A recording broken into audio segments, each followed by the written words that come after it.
Camille, 74-78. Ah, Camille. J'ai l'impression qu'on est dans une ère où certains joueurs pros, Lacazette, Aubameyang et d'autres, ne jouent plus par passion pour l'amour du jeu, mais plus parce que c'est un travail. Qu'en penses-tu ?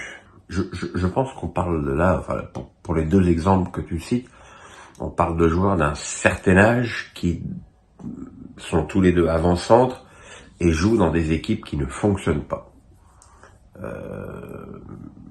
Autant on peut blâmer Aubameyang de rater son piqué à Monaco qui finit sur le poteau, à Monaco ou à Nice, je sais plus, à Monaco ou à Nice, enfin, tout le monde voit l'action.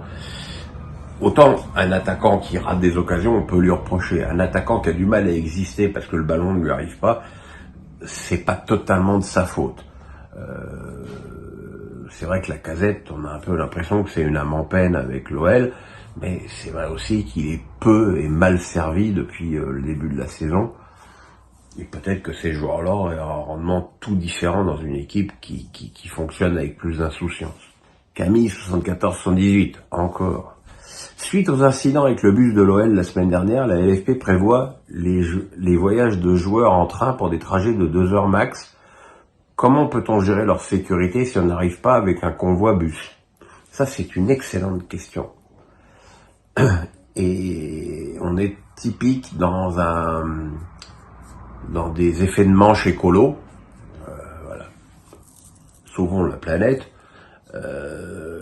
Et on fait ça en faisant fi de tous les autres problèmes. Alors, entendons-nous bien, le déplacement du PSG à Marseille ou de Marseille au PSG n'entre pas dans cette configuration, puisque le déplacement dure plus de 2 heures en train, mais avoir une arrivée qui sera nécessairement programmée d'une équipe de foot dans une gare, à la Pardieu pour Lyon, pour Marseille, ou ça me paraît mais totalement aberrant, et ça va mobiliser des forces de sécurité qui ont, je le rappelle, bien autre chose à foutre que de veiller sur la sécurité d'équipes de foot, et aussi pour empêcher les supporters tarés de se taper dessus sur les matchs. On rappelle que nous sommes dans un pays où l'alerte terrorisme est maximale.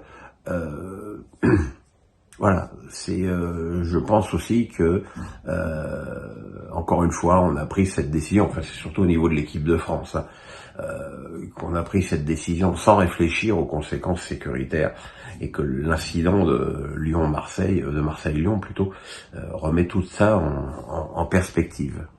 Alors, Alex Nissa du 06. Pour toi, quel est le meilleur milieu défensif de Ligue 1 cette saison ? Y a-t-il match entre Manuel Ugarte et le Niçois Youssouf ? Je l'appelle toujours Youssouf parce que Ndiaye Chimier, j'ai beaucoup de mal.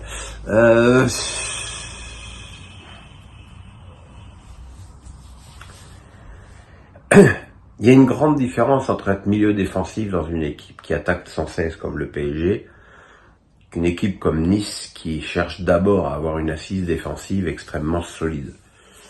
Youssouf, c'est presque parfois le 3e défenseur central du dispositif de Farioli avec Nice. C'est loin d'être le cas d'Ugarte, qui tendrait plus d'ailleurs à être un autre numéro 8 par moment, lorsque le match s'y prête. Je considère dans ce sens que le rôle d'Ugarte à Paris est plus difficile que celui de Youssouf à Nice. Mais voilà, c'est encore une fois une question à la fois de goût et de philosophie. Et il y a d'autres très bons milieux défensifs en France. Je pense à Benjamin André, à Bergel, voilà, il y en a d'autres. Vince me dit, la Coupe du Monde 2034 attribuée en Arabie Saoudite, est-ce une bonne nouvelle ?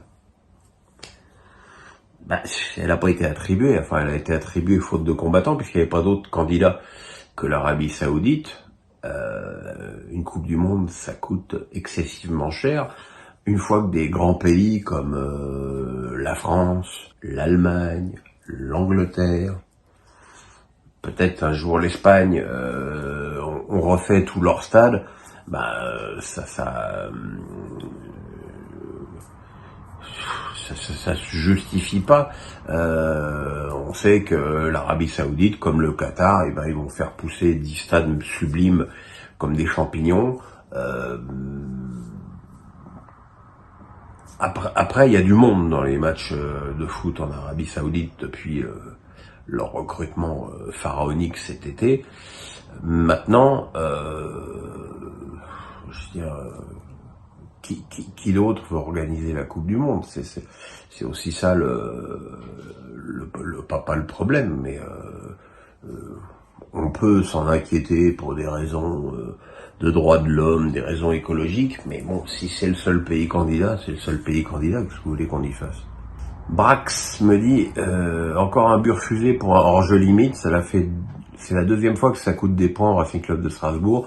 Penses-tu que cela va arrêter la petite progression du club qui risque d'être relégué à la fin? Alors j'ai choisi cette question sur Strasbourg parce que c'est une des rares qui ne réclame pas la tête de Vira. Je trouve encore une fois ça totalement sans discernement. Je pense que la tâche de Vira avec cette équipe extrêmement jeune est très difficile, que de toute façon quand il fait jouer pas d'attaquants, on lui reproche. Quand il fait jouer plus d'attaquants, on lui dit il n'y a pas de milieu. Quand il fait jouer les jeunes, on dit mais pourquoi Gamero et Motiba jouent pas? Voilà, c'est devenu une tête de Turc.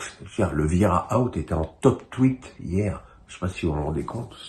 Ça me paraît totalement disproportionné pour une équipe qui, dois-je le rappeler, quand même à 12 points, qui est pour l'instant je dirais pas tranquille, mais qui a 6 points sur le premier relégable, d'avance sur le premier relégable.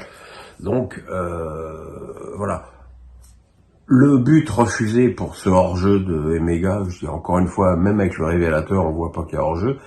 Le truc, c'est que il y a eu le but de Croupi à Lyon contre Lens aussi dans la même journée.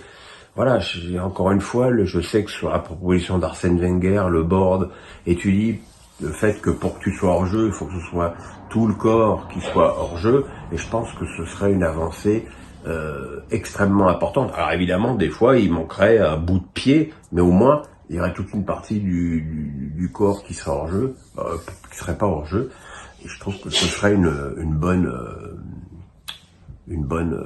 bonne avancée pour le foot et pour l'attaque.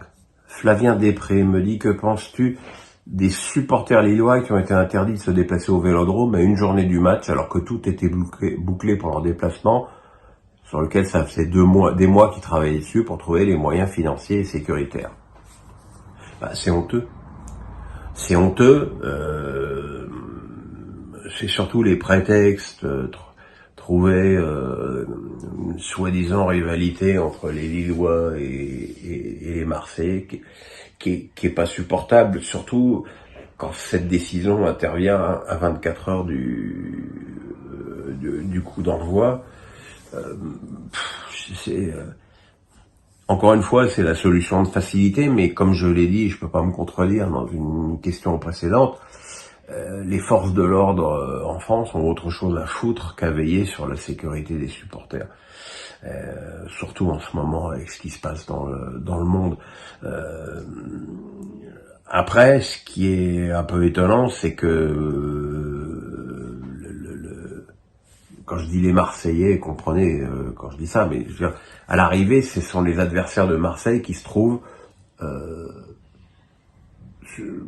punis de ça. Il y a eu un incident contre Lyon, il n'y a pas de supporters de Lille, il n'y aura pas de supporters de Lyon quand le match sera rejoué. Donc,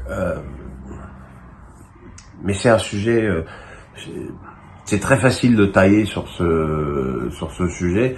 C'est beaucoup plus dur de trouver des vraies solutions, si ce n'est d'éradiquer